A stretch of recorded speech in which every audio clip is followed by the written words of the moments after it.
Today discuss about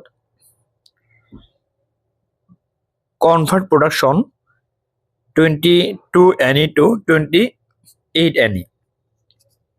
আজকে একটা calculation নিয়ে আসলাম, সেটা হচ্ছে যে যদি আপনাকে কেউ বলে যে 22 কাউন্ট থেকে 28 কাউন্টে কনভার্ট কিভাবে করব, অথবা 20 কাউন্ট থেকে 26 কাউন্ট কনভার্ট কিভাবে করব। তো নিয়ম হচ্ছে যে আপনার প্রথমে কি করতে হবে, যে এই 22 কাউন্টে যে প্রোডাকশনটা এটা আমাদের জানতে হবে। 22 কাউন্টে আমি সাপোজ ধরে নিয়েছি 22 কাউন্টের প্রোডাকশন হয় 600 কেজি, 600 কেজি। হ্যাঁ, এটা হলো 22 কাউন্টেড, ফর 22 কাউন্ট।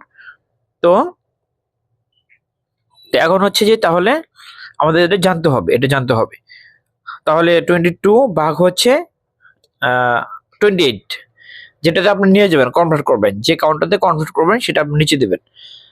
যে কাউন্টটা আছে 22 ডিভাইড বাই 28, তাহলে ভাগ করলে ডিভাইড করলে আমাদের 0.785 এটা আসবে, তাই না? এই ভ্যালুটা আসলো।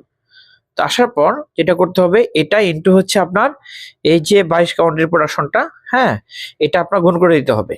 তাহলে আমরা পাবো হচ্ছে 471 কেজি, অর্থাৎ 471 কেজি। এটা হচ্ছে আপনার 28 কাউন্ট কনভার্ট করলে হয়, ঠিক আছে? 28 কাউন্ট কনভার্ট প্রোডাকশন।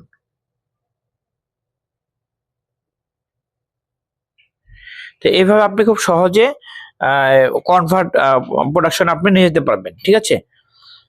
এটা কিন্তু খুব ইম্পর্টেন্ট একটা কোশ্চেন, এটা আমাদের জানতে হবে স্পিনিং ক্যালকুলেশনের মধ্যে। তো এই হচ্ছে আজকের টপিক। আশা করি বুঝতে পেরেছেন। আজকে পর্যন্তই, পরবর্তীতে নতুন একটি টপিক নিয়ে আসলে ততক্ষণ ভালো থাকবেন। আল্লাহ হাফিজ।